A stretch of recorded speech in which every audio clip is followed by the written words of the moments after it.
everybody. Got a great interview for you tonight. Cannot wait for you to see this interview with Jenn Harper. We're going to start the show in just a couple more minutes, give everybody a chance to get online. But as always, while we're waiting, post in the comments and let me know where you're from.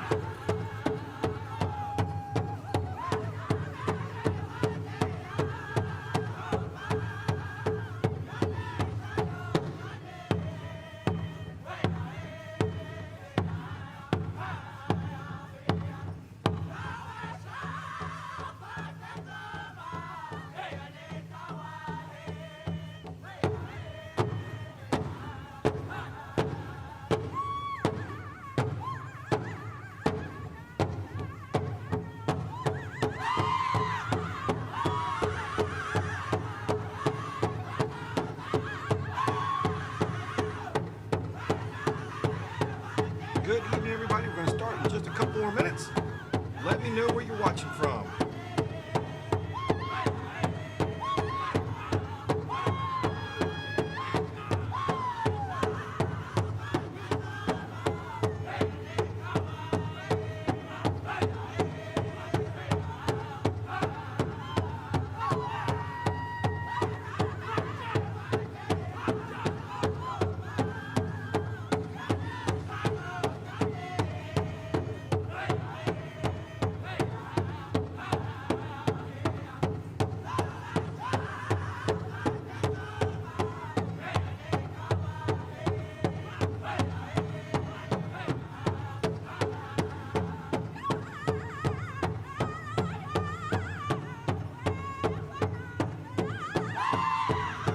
Good evening, everybody. We're about to start the show. Just a few more seconds here. Give everybody a chance to get online.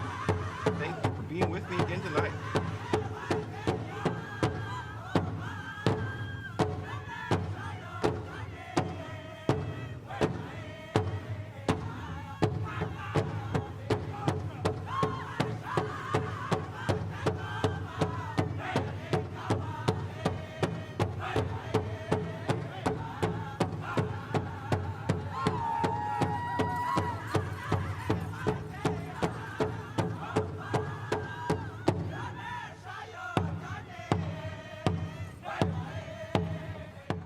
Hello, everybody, and good evening. I'm Paul Gatter with PowWows.com. Thank you so much for being here. This is the show from PowWows.com. We do this every Thursday night at 9 o'clock. So welcome to PowWow Nation Live. Thank you all. Thank you all for being here. I'm seeing lots of people already posting in the comments. We've got people watching from California, the United Kingdom, New Zealand already. This is great. So keep posting. I love hearing where you're from and seeing that we're getting people from all over. Tonight, got a really special interview for you with Jenn Harper. She is the founder and CEO of Cheekbone Beauty, and she has an incredible story to tell you about being a native entrepreneur and really putting forth a business that not only is she focused on Indigenous products and Indigenous issues, but she's also making it sustainable. And doing all this from the beginning with her company, which is really amazing. So we're going to get to that in a second. Also, don't forget, we are giving away a Pendleton blanket, 10 Pendleton blankets at the end of February. At the end of tonight's show, I will give you a bonus code that will get you entries into that contest. So stay tuned for that. I will give it to you, and only people watching tonight can get that. Let's see. If you are new to PowWows.com, thank you for being here. So PowWows.com is your place to explore and experience Native American culture. And we do that through lots of ways. Videos like this, we live stream powwows during non-COVID times when there are powwows. And we also produce lots of articles and information on the web, including a powwow calendar.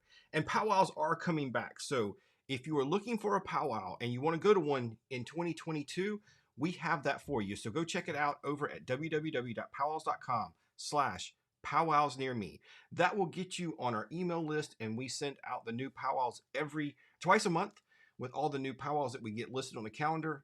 You can also always go to the calendar and check there. We are adding powwows every single day.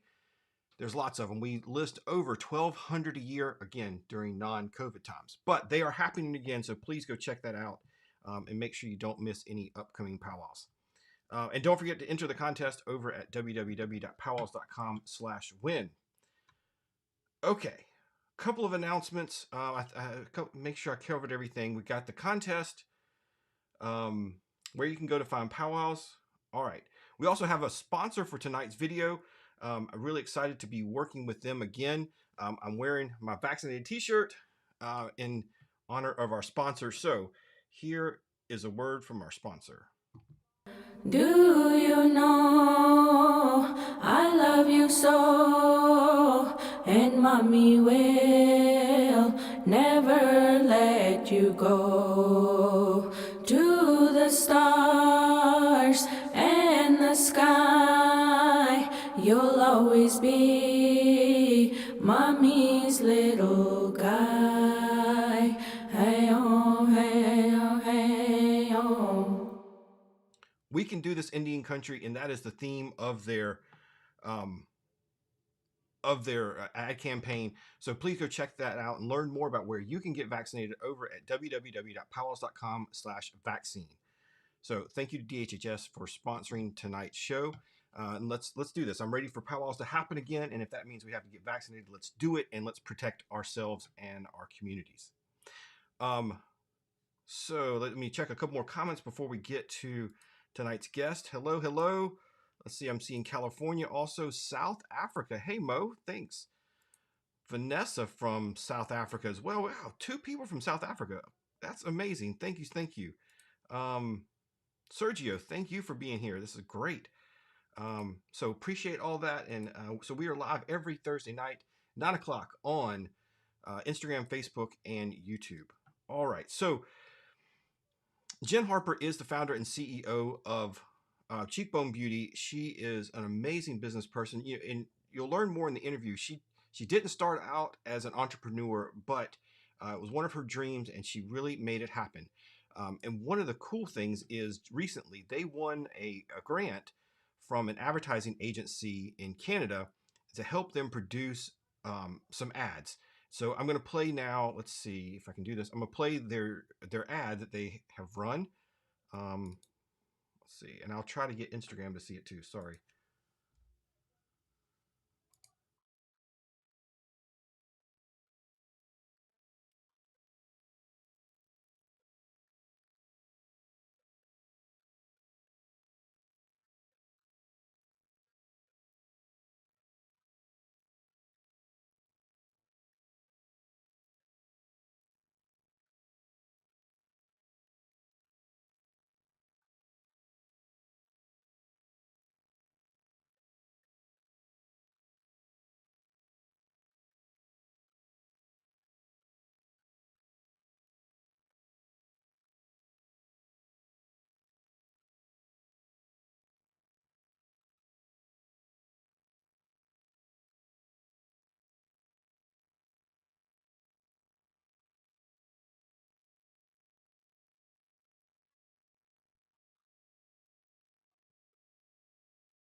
Incredible message. And so also want to make sure that before I get to the interview, and I'll show this a couple times. But Cheekbone Beauty is giving us a special discount code. So if you want to go and check out their products, you can get 15% off by entering the coupon code. Really easy here, PowWows.com. That is the coupon code.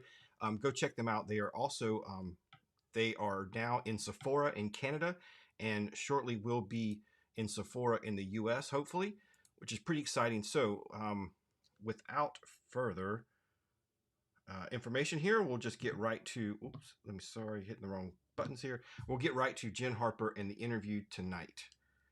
And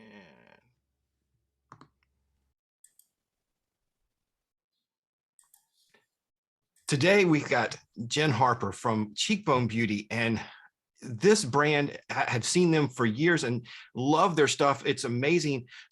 So my first question is, man, the beauty space is so crowded and there's so many big brands in this. How did you guys even have the idea to jump into this space? Yeah, so really crazy story how I ended up here. Definitely no experience in the beauty industry. I was actually selling seafood at the time. I was a sales rep for a seafood company and always a beauty lover, product junkie for sure. Loved hanging out in any of those beauty shops, touching and playing with products. Um, but I had a crazy dream. Like that's I always laugh when I say that. It was a literal pop out of bed, middle of the night dream. The backstory is I struggled with actually alcoholism for many years. I got sober November 26, 2014. And in January of 2015, I have this dream native little girls covered in lip gloss. But what I remember the most about the dream, their rosy little cheeks and the joy and laughter from these little girls. And so grabbed my laptop that night and it was clear as day to me like the business that I was going to start writing about. And the whole process was just literally thinking about, okay, I'm going to now figure out how to make a lip gloss. And at the same time, I was learning about my grandmother's experience at residential or boarding school. And so I had no idea that that was my family's history. No one ever talked about it. And as I was learning that over those same years on a new sobriety journey, and then having that dream, it just was like all of these like layers, multiple layers folding into one another. And it really turned out to be for the first couple of years just such an incredible healing journey, because it helped me understand who I was and where I came from, and it helped me understand my family's experience and a term that I'd never heard before in my life, which was called generational or transgenerational trauma. And so that experience of the residential boarding school from my grandparents caused trauma within our family. It was passed on to my father, my aunties, my uncles, and then ultimately passed on to me and my siblings. And alcoholism being a symptom of that, because it was a band-aid solution to deal with much deeper issues. But years of therapy helped me discover all of those things. But it was just a crazy pivotal moment. Was the for sure the dream. I end up in the space and I discovered again, like you just mentioned, so competitive. I sometimes would say to people, I'm like, why couldn't I have dreamt about like pencils or something else where a category that was not this competitive?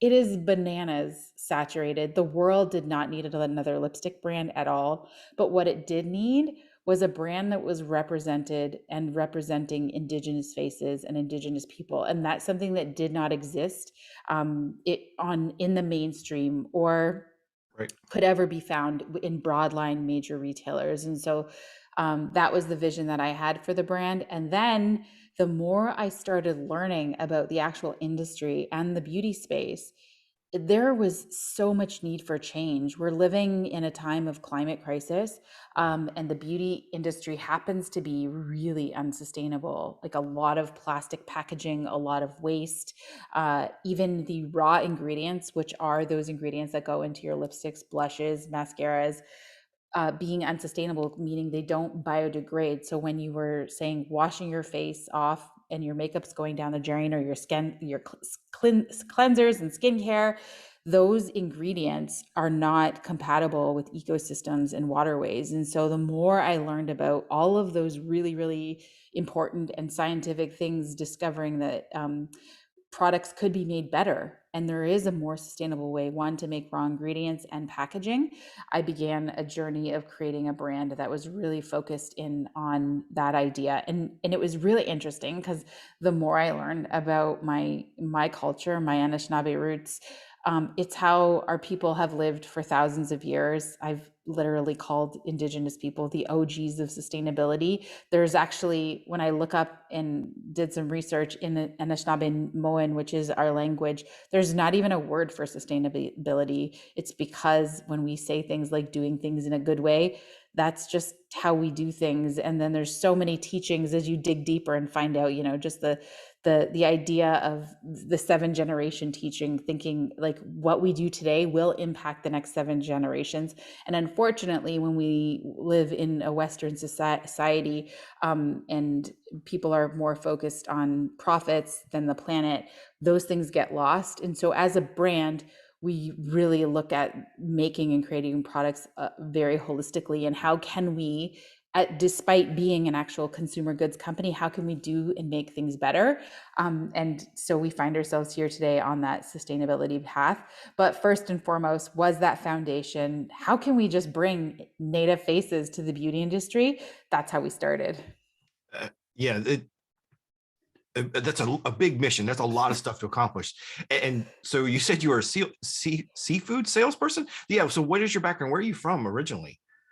So I'm from Southern Ontario, Canada. My family's reservation, or the community that I'm a registered member of, is called Northwest Angle 33. So it's almost at the border of Minnesota and Ontario, Manitoba, in Canada. But I actually live and operate the company now in the Niagara region, which is Niagara Falls, that area. So I Right. know if I say Niagara Falls, everyone's going to know where that is. Yes. Okay. Um, and yeah, wow. I'm just amazed with the story of taking on such a challenge. We talked before we hit record that, you had a few years there of doing it, like a lot of people, bootstrapping this. So when you got started, could you ever see it going this way? And I mean, what was your path here? Did you have a business background? What was your plan of growing the business? Yeah, that is such a great question. So I have always worked for other people. I never saw myself as an entrepreneur. I probably didn't even really know what that meant. Um, but what I did have is I definitely am a go big or go home kind of person. And so after that dream, it just became so clear to me that a brand like this needed to exist. So definitely like all passion, gut, and like just this belief that I really strongly felt that this was such a missing piece in the beauty industry. Um, and my career experience up to that point was the first 10 years of my career, I was in the hospitality industry. So, really about creating unique experiences for guests at boutique style hotels in the Niagara region here, which is like the wine region. So, I feel like that's really played a big role into the kind of brand we created. We really want our customers to have a wonderful experience when it starts online to the time they get their package. And now for us with our Sephora relationship, what that future in-store experience with them will feel like. And that's really helped in creating a business and a brand. And I felt like I got to be a really creative person in that role. And then I moved into sales and marketing in the food industry still. Okay. And then we talk about the seafood industries where I spent the last 8 years prior to Cheekbone Beauty. I was really focused on working in the sustainably seafood world. And so I learned a ton about what we're doing and how it's impacting our oceans. And so all of those things really played a big role into me building the kind of business I wanted to build and the kind of beauty brand I wanted to build and felt was necessary to help the beauty industry and to show people I think there's new and better ways to do things, because sometimes when you're in an industry, I feel like you are doing things sort of as they've always been done, and it's harder to see things that there could be possibly a new way. So I think that's with a unique view, and then also coming in with this Indigenous view or worldview versus a more Western view, which is really in opposition to a lot of how business operates, really brought a unique layer to it. And so, and then having the experience of being in sales, like I faced rejection constantly. And so as an entrepreneur, I was really used to that. And so definitely had some thick skin. So got to hear a lot of no's early on. And then in building my relationship with Sephora, like that was not easy. It took years and years and years for us to get where we are. And that relationship is still growing. So it's just about, I think, that consistency. And thankfully, I had two prior roles in my past career that really helped me and built me to create the business. But then when I talk about passion, I've said this before. I tragically lost my brother BJ to suicide in 2016, just before launching the brand. And he and I had spent so much time together talking about the business. He was so, he couldn't believe that, his sister was doing something like this, and that it was really this idea of we're creating these products, but we did have this idea of a give back always within the brand. Like that was built in the foundation. Like when someone purchases a product from our website, there's always going to be a portion of those profits or a portion of the revenues that are going to a cause that's going to support Indigenous youth in some way. Like that was always the vision. And he thought that was just the coolest thing. And he said something to me really early on. And he said that, Jen, I think Cheekbone Beauty is going to be great. Our kids need help and they need hope. And so on those days when I felt like this was such a struggle and I didn't feel like Cheekbone Beauty was going to make it, when you lose someone the way I lost my brother, it's like it's insane how it's like that painful situation has really been the driving force behind the brand. And I know that he would be really proud to see where we are today. That's great. Big motivation there, and I can see how you can draw upon that. So, and you mentioned your dream about seeing, young Native girls. So as you started to grow, what has been the reaction in the Native communities? Have you heard back? Have you reached the dream? Have you gotten to see the young girls doing that? Yeah, we've from the beginning, the emails and messages we've received have been phenomenal. From kids themselves to parents to teachers to just community members, the idea of representation has been huge. So up in Canada, we actually just finished. This is, I don't think a native brand has ever had this kind of marketing campaign, but we won $1 million ad spend from Bell Media, which is Canada's largest media conglomerate. And so just in the past November, December, we were on national TV commercials for 2 months with our beautiful campaign. I'm going to send you the link so you can watch the commercial we made. Yes. It's really, really powerful. We shot it up in the Yukon with a First Nation community there. So almost literally 99% Indigenous cast, crew, all the vendors. I was really proud to find out that the caterer for the food in the Yukon for the 2-day shoot, a caterer that's Indigenous owned, operated, Native owned, operated, were really struggling to survive, and the payment that they received for those 2 days kept their business afloat for they said for the next 6 months. Wow. Just feeding the cast and crew, which is that's like economic reconciliation. That's like Yeah. just like such fuel for so many things. And so the campaign happened, we did this shoot, and then so we've all seen it on national TV for the last 2 months, as well as billboard. So imagine going Toronto and Vancouver, our major cities, Edmonton, Winnipeg, Montreal, Victoria, getting messages, Calgary, from all of these people across the country, sending us pictures of them driving down highways. Like, hopefully nobody's killing themselves. This is happening while they're driving. Because I was like on the Gardner Expressway in Toronto here, taking pictures of the billboards, because I've never seen that in my life. And Right. I was telling a story to one of our investors this morning that I used to go on that highway, it's called the Gardner Expressway, to go visit my dad, who my mom lived here in the Niagara region, and when they separated when I was younger, and he lived in, Native public housing in Toronto, and I would get to go visit him every other week or so. And that would be my route down the Greyhound bus, down the highway. And I would look at those billboards as a little girl, but never did I actually sit there and see anyone that looked like me or imagine I would ever have a business that would have a brand on one of these massive billboards. And so it was really emotional to think about that. Now there's brands out there that exist where our kids can see themselves on a grand scale, right? Like this is like and that was the vision and goal for Cheekbone Beauty from the beginning. Like on a grand scale, Indigenous youth will see themselves. Our mission and vision to this day is helping every Indigenous kid on the planet see and feel their value in the world where we craft sustainable color cosmetics. And that has never changed. That's always been the purpose. And I'm just so proud of the past campaign. I feel so fortunate because, of course, it's something as a small brand, we could never afford to do that kind of grand scale media. Right.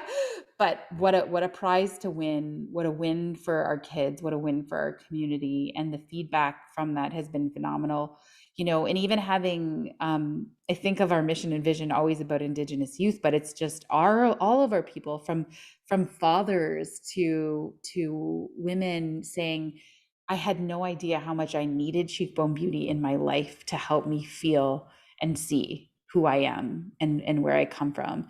And I'm in some days, and like, I feel super lucky that I get to wake up and this is my job and I get to be a part of that big dream. And we still have so much more work to go. We're going to make sure those billboards are in America over the next year. We're goal, and our partnership with Sephora USA will hopefully all come out at the end of 2022. We're still signing deals and contracts, but super excited to make sure that Indigenous and Native faces are across billboards in the United States as well.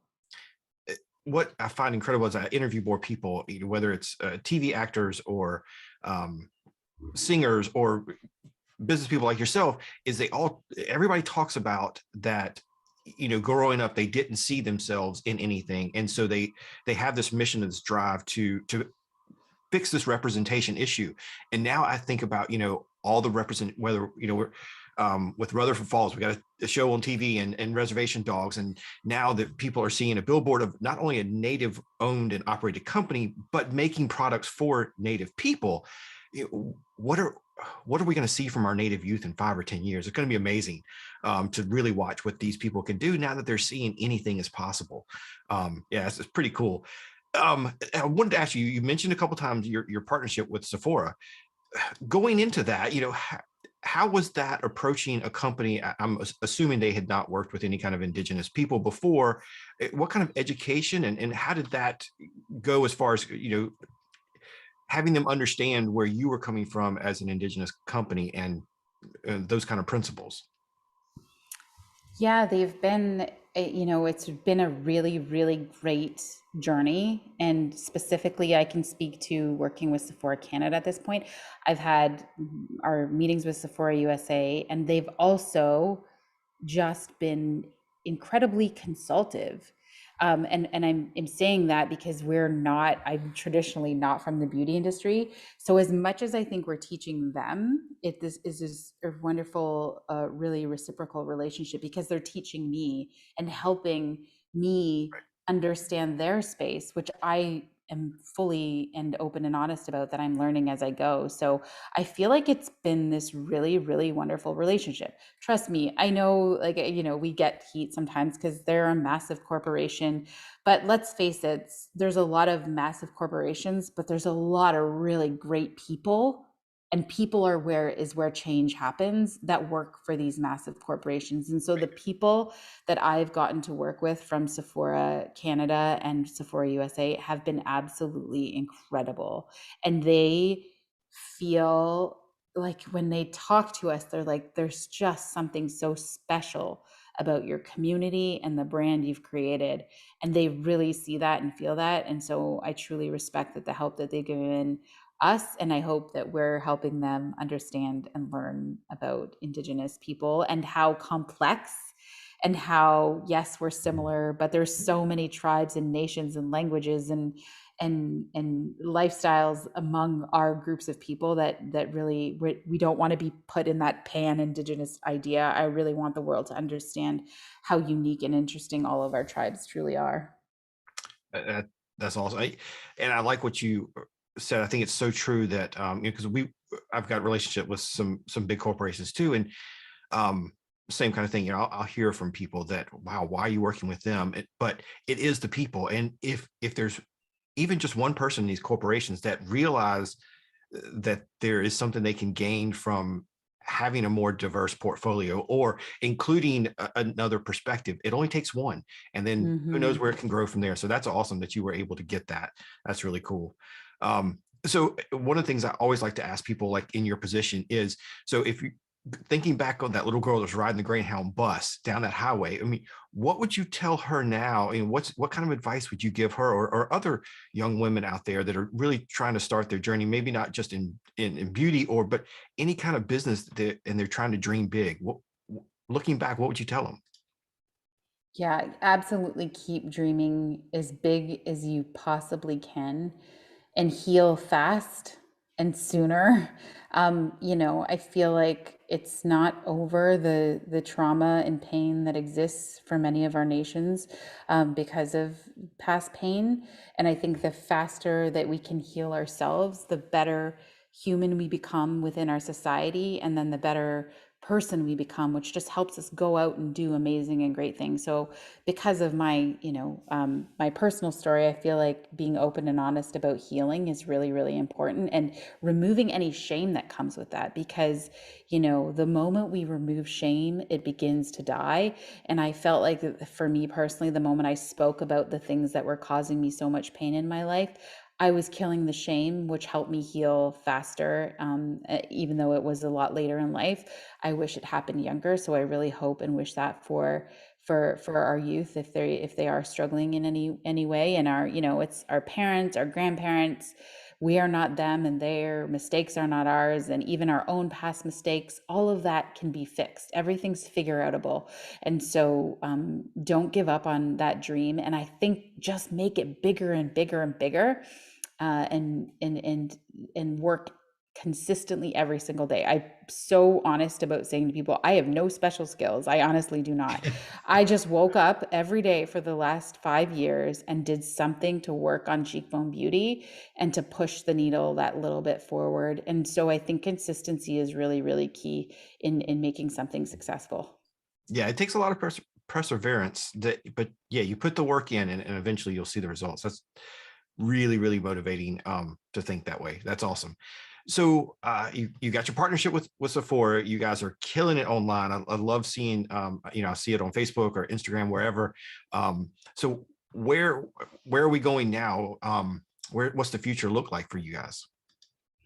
Yeah. So again, growing that Sephora relationship, our next big goal is the clean, planet positive beauty shelf space in Sephora. We've created a brand that's unique within the beauty industry.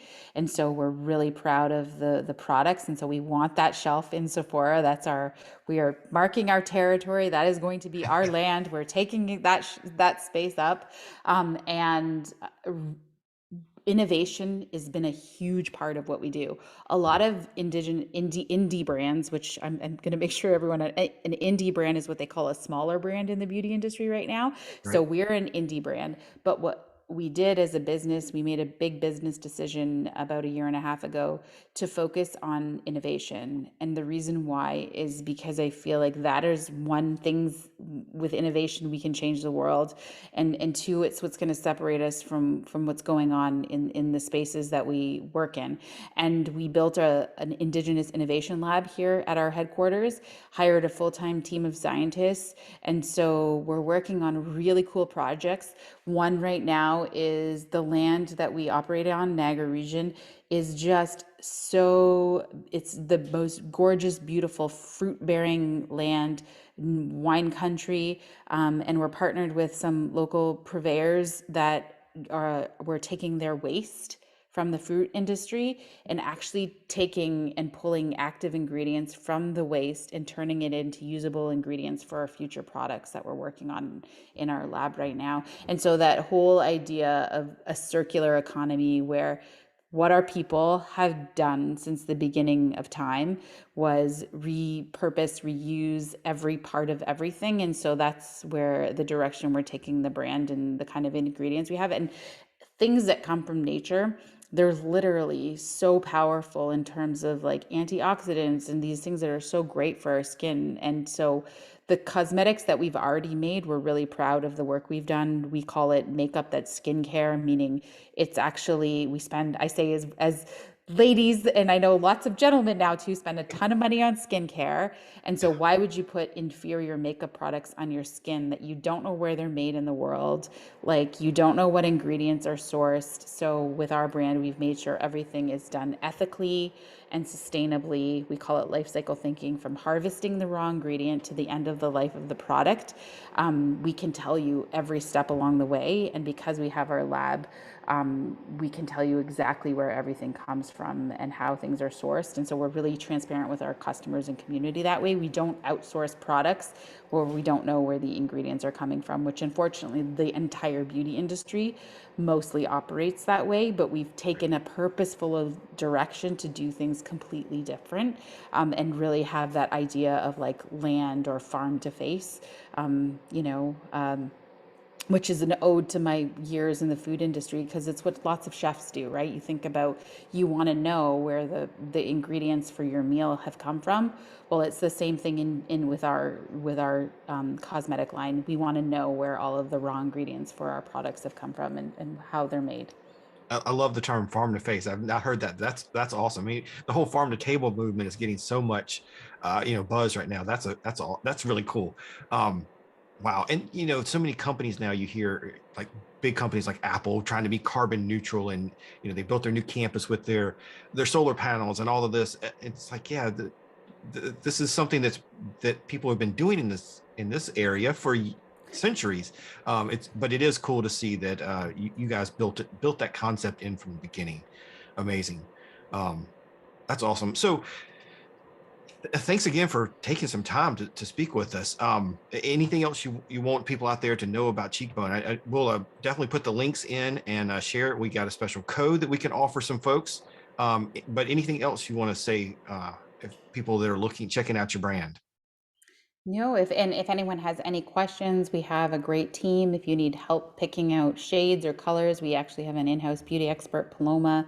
She helps and guides our community that way. We're open and honest about so many things, so please ask questions. I feel like the consumer is, there's so much information out there, and we know we live in a world sometimes where there's a lot of misinformation. So, and then there's just marketing schemes or sort of words, that buzzwords people throw out. So I feel like, when we talk about clean, vegan, sustainable beauty at Cheekbone, we actually created our own standards. And so we call them BNAD beauty standards, which is the Anishinaabe word for clean, because we felt like we wanted to define who we were. So we're just really open. And if anyone from your community has questions for us, we're here to answer them. That's great. Well, thank you so much for your time. I cannot wait to follow where you guys are going to go now, and hopefully we'll see you in a Sephora here in the States soon. Yes, yes, you will. I know you will. All right. Thanks again for Jenn for giving that interview and really talking. I mean, it's amazing to hear that a company like this has, she's built sustainability and giving back into her company from the beginning. She built it on those principles, and she's incredibly successful with it. So it's pretty awesome. And don't forget, she did give us a code. So if you're out there, you're shopping at Cheekbone Beauty, you can use the code PowWows.com, put that into the checkout. I tried it earlier and it does work. So go check that out and do some shopping over at cheekbonebeauty.com. Let's see. Thank you. Let's see some comments here. Thank you for sharing the makeup information. Yeah, so go check it out, and I'll pop up some of the some of the products here for Facebook and Facebook and YouTube to see. The folks over there at Instagram, you can go check that out. But here is some of their products, and so she has a little bit of everything. She's got the lip gloss. Looks like we do shop all. She's got lipsticks, lip glosses, eyeshadow, eye pencils, gels, and things for the let's see, blush, bronzer, some cheekbone palettes. They are a full range of products here and built for people of color, which is amazing. So again, go check that out over at Cheekbone Beauty. Okay, so I promised you all, if you tuned in late, we are giving away 10 Pendleton blankets at the end of February, kicking off the new year and the next 25 years of PowWows.com with a giveaway. And you can enter to win that over at www.powwows.com/win. And tonight we have a bonus code that only you guys watching tonight get that. Here you go. The bonus code for tonight is 95585. 95585. Go and enter that over at www.powwows.com/win, and you'll get some extra entries, and you'll get a little bit of a head start on that contest. You can enter daily to get even more entries. There are lots of things you can complete, and you can look for those bonus codes in other places. We put them in our podcast, we put them in our newsletter, and we're even hiding them on the website in some of the pages. So go explore and see if you can find other places that these codes exist. Okay, so let's see. I think I've gotten caught up on most of the comments. Don't forget to, if you were looking for a powwow, they are starting to happen again. So please go check that out over at our powwow calendar. Get on our newsletter list, www.powwows.com/powwows near me, and we will send you powwows close to you and all the new powwows that we put on the calendar twice a month. We'll send that out to you in email. There are non-COVID times, there are over 1,200 powwows on our calendar, and we know we're not getting to all of them. So there is literally a powwow somewhere close to you during the year. So go check that out. Also, we will be back live streaming powwows again this year. We're working on the schedule. I know right now we will be at Gathering of Nations, and several more. We'll hopefully make those announcements soon. And I want to thank the webcasting is really being helped and getting more things in our webcasting toolkit this year, and hopefully going to be able to hit more powwows because of the support over on our Patreon. Those are the folks over at www.powwownation.com. They are the people who are contributing each month and helping us get a little extra money and put toward our webcast and get our webcasting team out there on the road to more and more powwows. So go check that out if you are interested and could help out. www.powwownation.com. All right, everybody. Again, I'm Paul Gowder. I am the founder and CEO of PowWows.com, and I'm here live every Thursday night, 9 o'clock Eastern on YouTube, Facebook, and Instagram. So thank you all for being here. Again, PowWows.com is your place. If you're new and not familiar with it, PowWows.com is your place to really come and explore and experience Native American culture. Whether you're an enrolled member or just now interested in the culture and want to experience it, or go to your first powwow, this is the place, this is the starting point where you can dive into the culture and hopefully really be able to dig in and learn more. And we've got it all from a powwow calendar to tips if you're looking to try to trace your ancestry. We've got a little bit of everything, and hopefully you'll find that piece of the culture that appeals to you. Again, thanks so much. I see somebody saying they're loving the powwow live streams. I cannot wait to get back to doing those. We've only done a few in the last couple of years. That's just the way it's been. It's been crazy 2 years, but I know we've got some big ones coming. I've been talking to Michael Gabbard, who does some of our webcasting, and we may have a lot this year if everything works out. Everybody, stays safe and all. Cross your fingers. We will be streaming lots of powwows this year. All right, everybody. Again, I'm Paul Gowder. Thanks for watching. I really appreciate your support, and I will see you next week.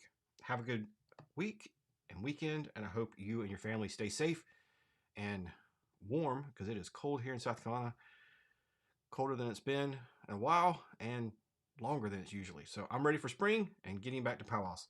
Good night, everybody.